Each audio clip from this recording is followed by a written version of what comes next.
Mejor información al instante. En tan solo un minuto te vamos a contar todo lo que necesitas saber. Somos UCI Noticias y de lunes a viernes a las 5 de la tarde, el día en un minuto.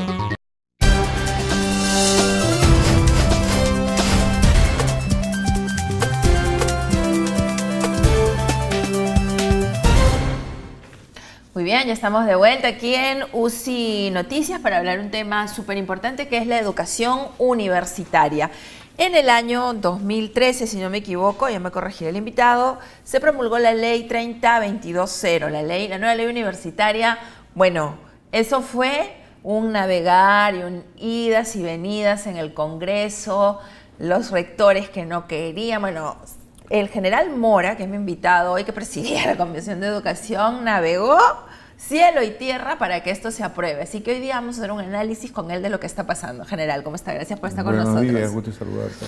Pues eso, de la aprobación que fue en el 2013, ahora, con la implementación de SUNEDU, que se acuerda que era la gran piedra en el zapato, que no la querían, que ya empezó a funcionar en el 2015, denos una primera aproximación de cómo evalúa todo esto. Bueno, la ley se promulgó, digamos, entró en vigencia en julio del 2014. Y en el 2015, como bien lo dices tú, se comenzó a funcionar la SUNEDU, la Superintendencia Nacional de Educación Universitaria, que era fundamental para que pudiera funcionar el sistema. La universidad peruana había navegado, digamos, durante toda su vida en un sistema de autorregulación, que era una falsa autonomía. Nadie la regulaba, el Estado solo se preocupaba de darle plata, nadie se interesaba por ella. Se dieron exoneraciones tributarias a través de la Constitución del 93, se perfilaron se precisaron mejor esas exoneraciones con el Decreto Legislativo 882 del 96. Se suprimió la tesis en el año 92, lo que dio lugar pues a que salieran profesionales no muy bien formados, mal formados, digamos, en la generalidad de las universidades. Entonces, todo este problema era que no estaba el sistema funcionando con la autorregulación. Pero además, paréntesis, mientras yo preparaba la entrevista, recuerdo que usted además fue a universidad de esa provincia. Por supuesto, nosotros estuvimos porque la gente a veces piensa que esto fue un improntus. No, la ley universitaria es fruto de la realidad. Nosotros visitamos 2 años, 2 años. Tuve la suerte que me reeligieron casi por 3 años y medio, 4 años. Y en 2 años visitamos todas las universidades del Perú, todas. Tú me sacas cualquier universidad y yo te digo cómo está. Es que me acuerdo de las imágenes porque hubieron reportajes, usted fue con periodistas, claro, ¿no? Y me acuerdo que no habían laboratorios. Encontramos la última universidad que encontramos en Moyobamba, era una universidad que tenía piso de tierra, 2 aulas. Un aula que la mitad servía para las motos.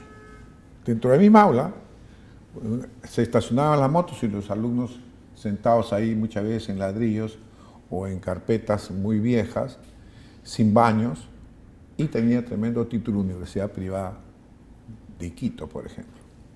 Entonces, a estas universidades le molestó que yo precisara con nombres, porque si no, te imaginas, si así nomás he tenido 8 juicios. Ah, sí. Sí, menos mal te salí el último que me había hecho Cotillo en San Marcos. Ya. Y que denunciaba esto con fotos, con todo. Te imaginas cómo estaba la universidad. Nadie se había metido en sus entrañas. Entonces, cuando comenzamos, y ahí nosotros recogimos todo lo que nos decía la comunidad universitaria, alumnos, docentes, administrativos. ¿Y quiénes se oponían? Los rectores, evidentemente. Por primera vez en la historia, los rectores hicieron marcha. Sí, me acuerdo. Los rectores hicieron marcha. Entonces se encontró un desastre en la universidad. Había una Asamblea Nacional de Rectores que no funcionaba, que era un antro de corrupción. La CONAFU, que era el Consejo Nacional para el Funcionamiento de Universidades, que era otro antro de corrupción, funcionaba juntos con la ANR. Le habían puesto al CONAFU, le habían puesto el nombre la gente, el microbús. ¿Por qué el microbús? Porque en cada ventanilla que pasaba del CONAFU te cobraban un boleto. Ay, ay, ay. Entonces le decían el microbús. Ay, ¿Dónde va? Voy al microbús CONAFU. La corrupción era terrible. Encontramos universidades que tenían autorización, que no tenían las mínimas condiciones, pero le habían dado la autorización no sé cómo, pero pagaban mensualmente a la ANR, le mandaban un cheque de $10.000 mensuales. 10.000. ¿De Para qué tipo de universidad estamos hablando? privadas. De esas que... De esa chicha. Claro, porque me acuerdo que en su momento Tú no era- vas a encontrar la Católica que haga eso, que la Pacífico haga eso, Claro, a ni eso la de iba. Lima haga eso. A eso iba, porque en Claro. su momento me acuerdo que usted en provincias, que salieron muchos reportajes, mostraba la realidad, pero luego acá en la capital o en muchas ciudades importantes, era la Universidad Chicha, era el otro problema, ¿no? Claro, porque teníamos, esas eran unas universidades y podíamos categorizarlas, podía ser universidad de desastre, universidad de chicha y universidad de más o menos. Ay, Dios mío. Para que tengas idea, encontramos sueldos desproporcionados, creo que es conocido por ti, que encontramos un rector que ganaba 1.000.000, casi 900.000 soles Uy, mensuales, sí, 2 me millones acuerdo. mensuales. El de la Villarreal creo que era. El de la No, Garcilaso. el de la Garcilaso. Hasta ahora se ha bajado el sueldo, gana 1,5 millones mensual. Un horror. 60.000 soles diarios. Y actualmente universidades privadas sin fines de lucro, te pongo el caso de la Ricardo Palma acá nomás. El rector gana cerca de 2.500 soles diarios. Qué Y hay otros que ganan 3.000, 4.000 soles diarios. Sin fines de lucro. Sin fines de Dice- lucro. Dice sin fines de lucro. Dicen sin fines de lucro. Entonces no creas que esto está bien. Y se dan bonos que son pues una millonada, como el de las peruanas que se hizo dar no sé cuántos millones por la cooperativa por bono de éxito. Entonces, una serie de trampas. Tenemos rectores presos por corrupción.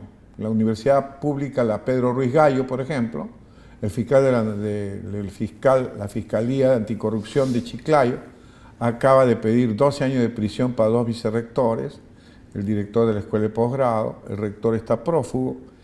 Esa es la universidad que tenemos, una universidad pública, la de Chiclayo, que es una universidad antigua, que podría ser muy bien catalogada, pero así. Y La corrupción se apoderó de ellas. ¿Y la Ruiz Gallo por qué? Dios mío, qué horror. O sea, hasta el director de posgrado. Hasta el director de posgrado, el señor Cumpa Gómez, ¿Qué hacían? robaban los fondos de la universidad. Por ejemplo, en Chiclayo era conocido el bono, el combo educativo.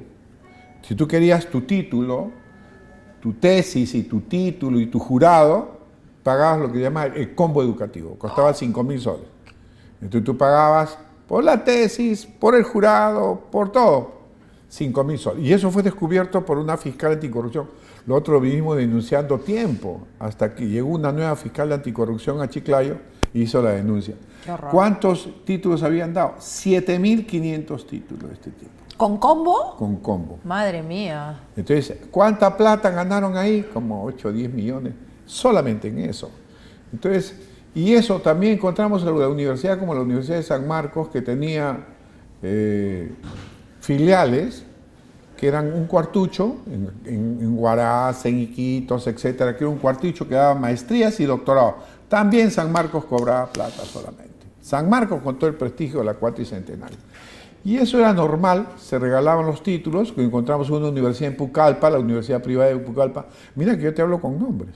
Sí, sí, está muy bien. Y estaba yo yendo a una universidad del Estado, la Intercultural del Amazonas, y me encontré con él, porque decía, Dios me las pone en mi camino, porque estaba con mi camioneta y veo Universidad Privada, el de Pucallpa. Tenía un letrero grandazo que decía, acá nosotros le damos licenciatura en 2 meses. ¿No? La universidad. Es decir, bachiller de cualquier universidad del Perú, decía, y del mundo. Cualquier universidad, venga acá, en 2 meses con aprobación de la ANR, así decía. En 2 meses, a usted si es bachiller que salió de la Garcilaso y no le han querido dar su título, usted es bachiller y salió de la Católica, acá le damos su licenciatura. Entonces tendrías tú, licenciado en Ingeniería de Sistema, licenciado en Derecho, licenciado en Ingeniería Industrial, licenciado en todo, 4.000 soles, en 2 meses, punto. Pero ¿cuál fue lo peor que vimos allí? Que yo me bajé y entré a la universidad, era congresista, así que podía entrar donde quisiera, casi, como en una entidad pública, prácticamente. Claro. Entré como si fuera a matricularme. Y vi que no tenían alumnos. ¿En serio? Entonces pedí hablar con el rector y me identifiqué, soy el congresista tal. Me recibió el rector, según dijo, y le pregunté, ¿cómo hago yo cómo hace usted para dar títulos si no tiene alumnos? Es que yo soy autónomo. Mi autonomía me permite hacer eso. Hacer lo que me da la Ya, gana. imagínate. Terrible. Entonces eso fue terrible porque yo, que he sido profesor de la Universidad de Lima durante más de 20 años, he sido profesor de San Marcos 2 ciclos, fui profesor en la Academia Politécnica de Chile y día hacía prácticas con mis alumnos en la Universidad de Chile. Yo criticaba un poco mi Universidad de Lima. Decía, todavía le falta esto, porque había visto otras, ¿no? Yo estuve en Francia, veía otras cosas. Pero cuando comencé a visitar las universidades, mi Universidad de Lima era pues rey. Lo La máximo, Católica era claro. lo máximo, el Pacífico, etc. Y dije, ¿cómo estafan a los muchachos acá? Y peor aún, cuando me comencé a hurgar y veía que estaban exoneradas de tributos. Encima, ¿no? Encima estaban tributadas y que los tributos en los cuales estaban exonerados casi correspondían a un 40% de los ingresos que tenía esta universidad. Es decir, el Estado estaba subvencionando una universidad y que dio estas exoneraciones para buscar mejor calidad y que tuvieran mayores recursos, y esto se lo llevaban al bolsillo como ese rector con 2 millones mensuales. De esos 2 millones mensuales que se lleva ese rector, 800.000 se lo ponemos nosotros, tú, el Estado. Claro. ¿Me entiendes? Sí. Porque es el 40%. Era una sinvergüenza. Era una sinvergüenza. Y hasta ahora. Entonces todo eso dio lugar inclusive a la creación de una comisión que yo presidí, investigadora, por ejemplo, de la Universidad de Garcilaso. Y se demostró con SUNAT, con todo, que realmente ganaba eso. El secretario general de esa universidad ganaba 700.000 soles mensuales. La oficinista del secretario general, que era su hermana, ganaba 300.000 soles mensuales. Entonces, él y su hermana, secretario general y su hermana, 1 millón de soles mensuales. El rector, 2 millones mensuales. Solamente ahí tenías 3 millones mensuales. Y a la fecha, por ejemplo... Y a la fecha siguen así. ¿Y por qué? ¿Por qué? Porque el Estado es inerme, es permisivo. Ya no le Todo sentí- esto yo le presenté al fiscal de la Nación, pero estas universidades se coluden con el Ministerio Público, se coluden con los jueces. No hay escuela, no hay universidad que se precie que no tenga una facultad de Derecho, donde contratan a los fiscales como profesores, le pagan buenos sueldos, lo mandan al extranjero a prepararse, a los fiscales, a los jueces, le dan maestrías, doctorados, pasa en la Universidad Nacional de Ica, Los famosos convenios. los convenios que los mandan al extranjero una semanita. Estábamos con una universidad pública como es la única de la Universidad de Ica, la Universidad Nacional de Ica, en la cual se denuncia ante un juez y el juez es profesor de la universidad. Qué O se horror. no podías hacer nada. Bueno, y hasta ahora me Y dice. hasta ahora es igual en todas las universidades del Perú. La Garcilaso ha bloqueado prácticamente la denuncia que hizo el Congreso contra él en la Fiscalía de la Nación. El fiscal de la Nación es mi amigo, mi promoción de colegio. Lo fui a buscar para que cuando entró nuevamente y lo relevó a este señor, ¿cómo se llama? El fiscal anterior, el fiscal Sánchez ahora. Entonces, me A dijeron, Ramos Heredia. a Ramos Heredia, yo le entregué la denuncia, me dijo, esto lo vamos a hacer vinculante general, no se preocupe, gracias por su trabajo. Y no sé hizo cuánto. nada. Nada. Ya. Y de ahí Fue donde Pablo Sánchez. fue donde Pablo Sánchez, que lo habían cambiado, era de mi colegio. Nos vimos, somos originales, comenzamos a cantar el himno juntos. Bestial, dije acá. Ponte las pilas, Pablo. Acá funciona toda la Por cuestión. fin. Por fin. Nada. Entonces te das cuenta que es así el Perú. Qué desgraciadamente. lamentable, porque esta ley, ¿en qué? O sea, esta ley tiene Entonces todo eso nos dio lugar a que definitivamente la universidad requería supervisión. Bueno, no nos queda clarísimo. Lo que me está llamando la atención Nadie es que... controlaba nada, a pesar que la SUNAT tenía dentro de sus reglamentos internos revisar la reinversión que hacen estas universidades que están exoneradas de Ajá. impuestos. Cada año, cada universidad de estas debe presentar su programa de reinversión de sus excedentes para beneficiar. ¿Y? Nada. ¿No Y cuando presentó? yo fui a hablar con la jefa de la SUNAT, me dijo, en general me dijo, el problema es de que nosotros no tenemos especialistas en educación. Entonces la universidad Era se un campo mata de abierto. risa. pues. Era un campo abierto. Claro. Los recursos directamente recaudados, canon, etcétera, nadie los controla. Entonces tú veías, por ejemplo, cuando hemos dado la ley, tú sabes cuántos rectores han llorado, porque los íbamos a cambiar. Y cuántos rectores han llorado, por ejemplo, en la Universidad de Cusco. Yo les dije a los nuevos rectores, Busquen en todos los bancos, van a encontrar plata de canon, porque el canon no se regresa. Igual le dije a la UNSA de Arequipa, a la ETACNA, etc. ¿Cuánto encontró la UNSA, la Universidad del Cusco? 340 millones guardados. Sin usar. Sin usar. En beneficio de la universidad. Sí lo usaban cada año, le sacaban un cachito. Así. 5 millones, encontramos una universidad que decía, no tenemos 5 millones, ¿qué hacemos? ¡Qué horror! Vengan todos los decanos, me presentan una tesina, como si hubieran hecho investigación, 500.000 soles para cada uno. ¡Qué horror! Carlos Alfredo, que nos está viendo, que tengo que leer este comentario, dice: una vergüenza toda la corrupción que hay en las universidades, y lo peor es que algunos congresistas estaban en contra de la nueva ley universitaria y hasta ahora lo están. Tremendo problema que tuvimos nosotros, porque como tienen tanta plata, entonces los directores de universidades, las universidades comienzan a moverse para copar organismos de gobierno.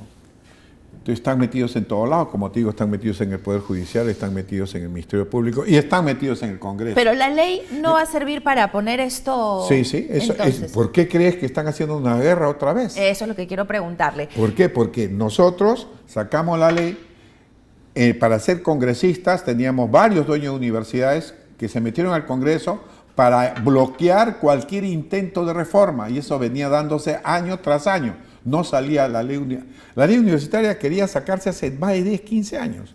No podía porque los bloqueaban los mismos congresistas dueños de universidades. Exacto. Yo también me encontré con ellos, con todos los Acuña, porque estaba el señor Acuña, su hijo, su señora en esa época. Sí, sí. Estaba el señor Luna, estaba el señor Elías, es decir, el señor Rosa de las universidades evangélicas, es decir, todo. Y se metían en varias bancadas. Entonces ellos trataban de bloquear. Mis sesiones fueron invadidas una vez por 30 rectores para impedir la sesión. Comenzaron a pagar dinero, se llamaba pues para que no se meta mi proyecto de ley al debate también, pagaban dinero por curul vacía. Están actualmente en la fiscalía varias denuncias, inclusive de una persona que se le encontró que cobraba no sé cuánto para impedir, para retrasar 3 meses, y por eso cobraba, por retrasar 3 meses esperando que yo saliera de la comisión. ¡Qué horror! Entonces, para ellos se decía, no se va a discutir en esta legislatura. Yo garantizo que en los próximos 3 meses no va a salir esta ley. Para esto cobro 248 mil. ¿Un congresista? Un civil que entraba ahí. ¡Ay, madre mía! Y se descubrió, Fiscalía ha descubierto con qué congresistas conversó, con toda la cuestión, para que abandonen, que nos dejen sin ¡Qué asco! quórum, olvídate. ¡Qué asco! Entonces, y nos enjuiciaron, a mi gente la perseguían, gente que lo seguía, a mis asesores, por asustarnos. Y eso fue normal, ¿no? Y los juicios que te hacían. Entonces, se necesitaba la supervisión. Eso se negaron porque ahí se iba a supervisar que reinviertan los gastos y se dé condiciones básicas de calidad. Así es. ¿Cuál es el principio? El principio, nosotros inicialmente queríamos que todas las universidades acreditaran calidad, obligatoriamente. Era imposible. ¿Por qué? Porque la acreditación se hace por carrera. ¿Cuántas carreras se dan en el Perú? Es un desorden, 5.200 carreras. Ya. Entonces, ¿qué pasaba? Por ejemplo, si tú querías analizar informática. En informática hay como 28 nombres de carreras diferentes, pero son lo mismo. Entonces, eso iba a ser un tremendo laberinto. Entonces, ¿cómo hicieron? ¿Qué propusieron? Dijimos, licenciamiento, condiciones básicas de calidad. Todas las universidades del Perú institucionalmente deben tener un piso básico. Entonces, que no estafe a nadie. Por eso, entonces para que la gente entienda, ahí es donde entra la SUNEDU. Ahí entra la SUNEDU. Usted dice, la asamblea de rectores ha pasado, desaparece, está coludida, corrupta, con lo que nos ha explicado. Vamos a poner una institución SUNEDU, que además de los licenciamientos, que es esta mejora en general de la calidad de cada una de las 140 y tantas universidades. 142. 142. En este momento, cuando nosotros comenzamos, para que tengas idea, 6 o 8 universidades más o menos son las que tenían condiciones de calidad más o menos. 6 u 8 nada más, de las 142. De las 142. Ok, entonces empieza este licenciamiento y se pone una moratoria. O sea, se dice... Nosotros, la moratoria... La moratoria es la prohibición, ojo, para que no nos La entiendan. moratoria comienza antes que yo dé la ley universitaria. Se dice, no se pueden crear más. Porque se estaban creando a ritmo hasta de una universidad por semana. ¿Ah, sí? En el gobierno de Alan García, en el último año y medio, para que tengan una idea, se crearon 32 universidades. Se crearon 19 en el año 2010 que fue el pico máximo, y en los últimos 6 meses que le quedaba de gobierno a Alan García, se crearon 13 Madre universidades. mía. O sea, alrededor de 2, 3, 4, casi una universidad por semana. 32 universidades. A ver, rapidito, preguntas. Berta Dominga, recién me informo del combo universitario, que espanto. Berta Dominga Salazar. Fernando, tengo una pregunta. Bueno, él pregunta por el idioma que le piden para egresar, ¿no? Y si no lo hacen en su centro de idiomas, debes pagar cantidades exageradas. No, dice. la ley contempla que la universidad pública debe dar, es decir, es imposible que en un mundo como el que vivimos globalizado totalmente, un profesional salga sin hablar un idioma, otro idioma aparte de su materno. Por eso pedimos, por ejemplo, hay universidades públicas que tienen centro de idiomas, Claro. públicas, y les cobran a los alumnos. Acá no deben cobrarle a la ley. Ya. Las públicas no deben cobrar. Ya. Y la competencia está, hay universidades ahora que están sacando hasta 2, 3, 4 idiomas y se lo sacan del colegio. Entonces, un profesional, por ejemplo, tú vas a la Pacífico o al Centro de la Católica. Hay aulas en que todas las clases es en inglés puro. Todas, ¿no? Y hay un aula especialmente que todas las clases son en inglés. Entonces, un muchacho que sale de una universidad pública está en desventaja total. ¿Me entiendes? ¿Quiénes van a esos cursos que hace el centro? Solamente los que han provenido de colegios bilingües. Efectivamente. Entonces tenemos que dar que el Estado le dé otro idioma. Pero aún, también repotenciamos, si se puede, o revaloramos el idioma nativo nuestro. La ley dice, por ejemplo, tú para dar maestría debes conocer otro idioma aparte Así del es. materno. Te consideramos al quechua también. Pero el quechua, que te hablen quechua, que no digan que mata su tiki, su pai, paguagua y ya hablo quechua. Ya. Igual el aymara. Y para eso se deben crear institutos que certifiquen que tú hablas quechua bien, que hablas aymara. Carlos Alfredo me dice, en San Marcos hay facultades como la de Ciencias Administrativas donde cobran un aporte voluntario estudiantil cada semestre. Y si no lo pagas no te puedes matricular. Cuando éramos estudiantes pensábamos que al ser una universidad pública no había suficiente dinero y pagábamos, pero ya vemos a dónde va nuestro dinero. Lo que le quiero explicar, que creo que es buena pregunta, es que las universidades tienen pésima gestión. Por ejemplo, San Marcos, en promedio gastaba el 52% de su presupuesto. Y el año pasado gastó más que el 47% de su presupuesto. Es decir, casi la mitad no lo gastó. ¿Cuál es el presupuesto de San Marcos? Cerca de 500 millones al año. La mitad casi es de ellos de recursos propios. San Marcos tiene una empresa inmobiliaria que tiene unos activos de más de 10.000 millones de soles. Wow. Los mercados del centro de Lima, la mayoría son de San Marcos, que los alquila.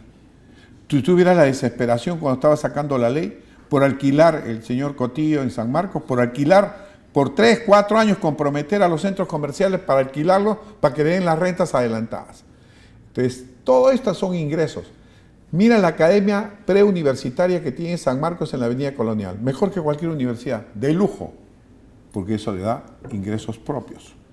¿Qué otra actividad? Tiene fondos alquilados en el interior del país. Varios fondos tiene San Marcos, que los alquila ¿Y también. dónde se va la plata? ¿Y por qué no la gasta? Tiene 32 empresas San Marcos.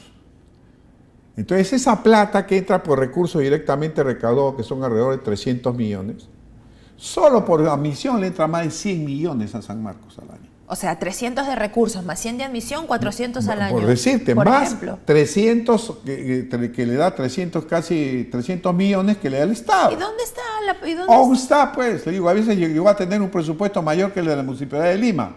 Y no lo gastan. ¿Por qué? Porque no saben ni hacer presupuestos, ni tienen experiencia de gestión. Por eso nosotros eliminamos el vicerrectorado administrativo y que las universidades públicas contraten a un gerente para la administración de recursos. Porque toda la gente quería ser vicerrector administrativo, quería manejar toda la plata. Dios, qué horror. General, antes de que le vamos a volver a invitar, porque tengo un chorro de preguntas, así vamos a hacer una segunda parte, pero antes que nada, ya que una sola pregunta, me quedan 5 minutos. El primer ministro y el ministro de Educación se han reunido con la ASUP, ¿no? Que deduzco son estos rectores chancados de la ley universitaria, que están promoviendo un proyecto de ley en el Congreso. Varios proyectos para bajarse la SUNEDU. Para bajarse la SUNEDU. ¿Por ¿Qué le ha parecido esta reunión? Yo he criticado duramente la reunión porque el ministro de Educación, el primer ministro sabe. ¿Por qué? Porque él está ligado a la Universidad César Vallejo, con el señor Acuña. Entonces no puede reunirse con representantes de universidades privadas, básicamente, que están contrarios a la ley universitaria, que se le ha demostrado tantas veces las atrocidades que han hecho en la ley. Es como él dice, se puede reunir con cualquiera, pero ahí debía haber estado en esa reunión, por ejemplo, el jefe SUNEDU. ¿Por qué no lo invitaba al jefe SUNEDU? Entonces, acá se ve una clara intención, y yo lo he criticado. ¿Por qué lo critico? Yo soy amigo del señor Villanueva, ¿no? Como soy con el señor de Azul, Iván Rodríguez, nos hemos visto a cada rato, y yo lo critico porque es un rector que está condenado por la justicia, y no está preso porque tiene más de 80 años. Igual su firma no es reconocida por la SUNAR, o sea, actualmente los títulos que firma no tienen valor, porque a pesar de que SUNEDU lo reconoce, y le hemos dicho a SUNEDU que también tiene sus fallas, le hemos dicho cómo es posible que le reconozcan a este señor si la SUNAR no le ha reconocido porque está vulnerando los estatutos, y sabe muy bien el señor Iván Rodríguez que él cómo se apoderó de esa universidad que no era suya. Esa universidad era sin fines de lucro, claro, y pertenecía a una asociación cultural, que lo quitaron a la asociación cultural y ellos se apoderaron de la universidad. Bueno, pero están ahí, han logrado reunirse con el premier. Están ahí, entonces le digo yo, no podemos tener un premier o un presidente que quiere contentar a todo el mundo. Entonces un presidente que quiere contentar a un primer ministro que quiere contentar a todo el mundo va a fracasar. Tú no puedes asegurar el éxito nunca lo puedes asegurar. Tú puedes decir voy a avanzar, voy a progresar, pero sí lo que puedes asegurar es el fracaso. ¿Quiénes fracasan? Fracasan los que quieren contentar a todos en un país como el nuestro.